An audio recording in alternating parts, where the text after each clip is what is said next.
Welcome to this video. The video is about the CMOS logic. The objective of this video is to make you understand how to design with the CMOS logic. So after watching this complete video, you will be able to develop simple logic functions with the CMOS logic as well as the pass transistors.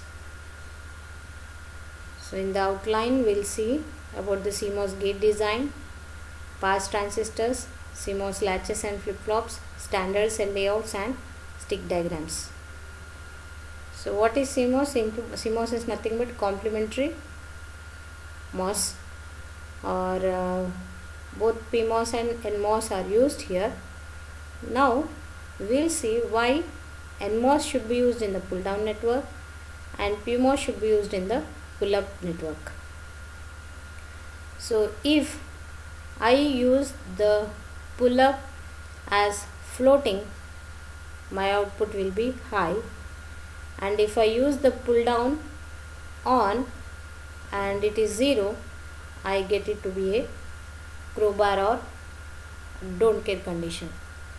So since the PMOS and NMOS will pass logic 0 and logic 1, they are to be used perfectly as NMOS in the pull down and PMOS in the pull up network. If I use in the reverse way, that is PMOS in the pull down and NMOS in the pull up or in the upper part, then it won't work as inverter. In fact, it works only as a buffer or just as a passage network. But I don't want this passage to happen. I want some logic to be implemented, and that logic here, the basic one, we have seen as a inverter, inverting action to be taken place, and later on we will see some other functions also which are to be implemented. So to do all these things, we need to connect NMOS in the pull down network and PMOS in the pull up network. So first, for implementing or developing some of the designs with the logic gates for CMOS logic, you need to know how to connect these things in the series or in parallel. So in the first figure, figure A, if you see, the N-channel MOSFETs are connected in series. So when these N-channel MOSFETs are connected in series, first remember, N-channel will be on only when the gate inputs are high. On, I mean to say, they act as a closed switch. To act as a closed switch, if the gate inputs are high, then only they act as closed switch. So from A to B, if I want the current to pass, and if they are connected in series, you all know both should be closed, then only my current will flow. So if both are on, then my current will flow. That means if G1 input and G2 input are high, then both the switches are closed, then there is a current flow between A and B. If any one input G1 is high or G2 is high, you can see in these two, the switches, both the switches are not closed. One is closed and one is open, with which I don't have connection between A and B. You can note down this, notice this, between A and B there is no connection.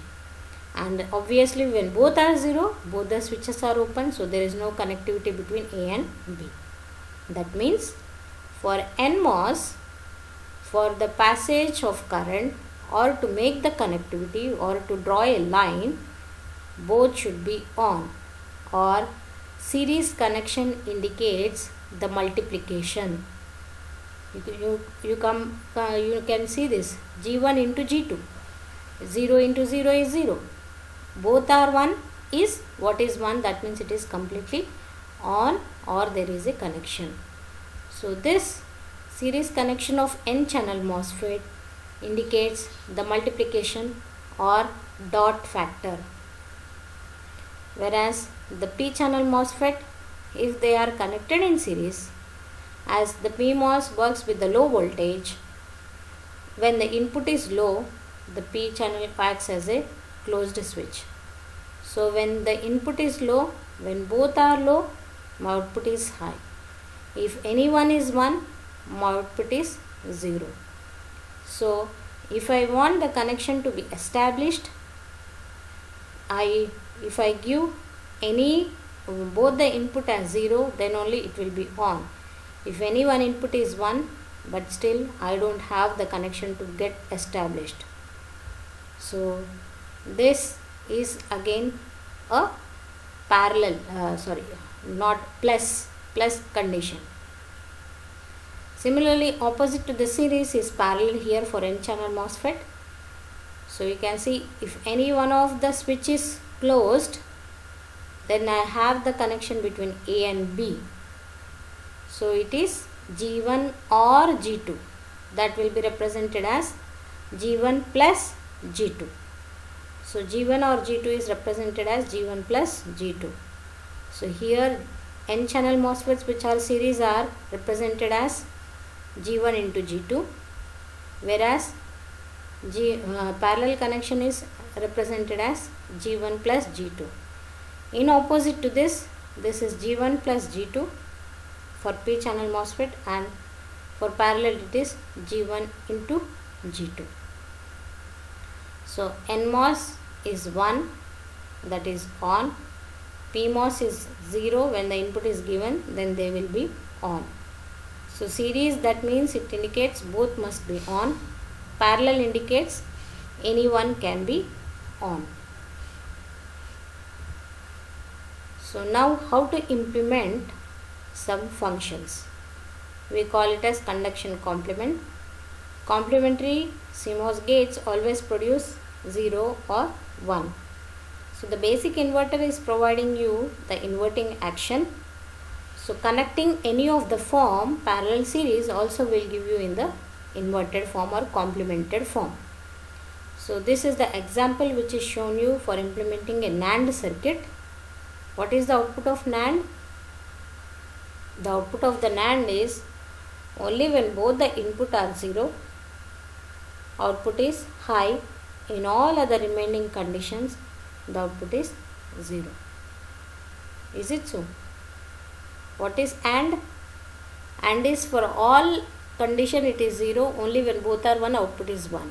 For NAND, all the conditions it is 1, only when both are 1, output is 0. So series, we want the series connection to be established.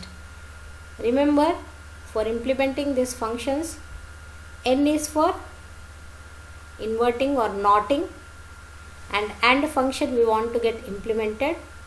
So this NOT or inverting or complementing, as I said, the basic inverter is complemented. We want to see the AND. AND is nothing but series or the dot function. So in the previous slide I have shown you NMOS, how they are connected for ANDing. They are connected to be in series, whereas PMOS are to be connected in parallel. So see here, the NMOS are to be connected in series, PMOS are to be connected in parallel, and one gate terminal of PMOS and one gate terminal of NMOS are to be connected and given a common input A, and this one given a common input B, so that this will work as a 2-input NAND gate. When A and B are the 2 inputs, when my output is 1, so series NMOS will indicate you that both the inputs are to be on together, then only the output will be coming out to be 1. Thus Y is 1 when either input is 0, and for PMOS it requires parallel connection.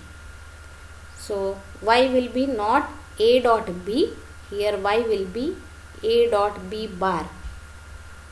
Don't forget, it is A dot B, this is also A dot B, but the basic inverter is giving you the complementary action or the inverting action. So this will give you now AND invert, which is called as a NAND. So rules of condition complements are: pull up network is complement of pull down network. So if pull up is parallel, pull down will be series, or if pull up is series, pull down will be in parallel. Always keep this in mind. So how to develop such function using the compound gates? or some complementary function. This is, sorry, here came up to be a square box. It is a dot b plus c dot d whole bar. That is, a dot b is ANDing, c dot d is also ANDing, again ORing and invert. So it is written as AND, OR, invert. So how to establish this? For getting AB, for the pull down network NMOS, we have, they are to be connected in series. C and D also to be connected in series. Similarly, for the pull up network, for AB I should connect in parallel, CD also I should connect in parallel. Now again, to make this OR action, I should connect these two in parallel. AB branch in parallel with CD branch. Here AB branch in series with CD branch, they are to be connected. Now connect these two together. Pull up is P channel MOSFET, so here I made the P channel MOSFET. Pull down is N channel MOSFET, I have connected here the N channel MOSFET. Now will be resulting as the Y, which is the complemented form of AB plus CD bar. So this is how you can implement some compound gates also. Only thing is, you need to keep in mind the series and parallel connection of N channel and P channel inverters. So one more example, A plus B plus C into D whole bar. So as I said, A plus B plus C, they are not series, they are parallel. So the A, B, C, the N channel should be in parallel. It is multiplied with D, so this should be in series with D. And if you know the pull down network, opposite to this will be the pull up network. I have shown you in the rules also. So these three are in parallel, so these three should be in series. So D is in series with this branch, so this D will be in parallel with this branch. So now your Y will become A plus B plus C into D whole bar. So likewise, you can make out any logic which is given to you. Now what is the signal strength? Strength of signal is how close it approximates ideal voltage source. We have two signals, VDD and ground rails. They are strongest 1 and strongest 0. So NMOS passes strong 0, but it passes degraded or weak 1. P channel MOSFET passes strong 1, but it passes a degraded or weak 0. So as I said, NMOS work with the high voltage, but it passes strong 0. PMOS work with the low voltage, but it passes strong 1. So thus, NMOS are best for pull down network and PMOS are best for pull up network. Next is the pass transistors. As we have seen, transistors can be used as switches. So the N channel MOSFET, if the gate input is 0, it acts as a closed switch. If gate input is 1, it acts as a closed switch. So similarly, you can see input is 0, so strong 0 is passed here. If input is 1, degraded 0 is passed. Why? Because it is threshold voltage minus input voltage minus threshold voltage will be passed out as 1. So that's why we don't call it as high 1, it is weak 1. Whereas for a P channel MOSFET, when G is 0, it acts as a closed switch. So it won't give you 0, it gets degraded 0. And G is 1, it acts as an open switch. So strong 1 will be coming out. Next, transmission gates. Pass transistors produce degraded outputs. So transmission gates pass both 0 and 1 as strong zeros and strong 1, which are called as 0 and 1 well. So again, it is made up of both the MOSFETs P and N. But this P and N gates are not combined together. To the gates, we are giving the control signal as C or G and GB. So if GB is 0, then this lower P channel will be on and upper N channel will be also on. so A will be passed as B. If GB is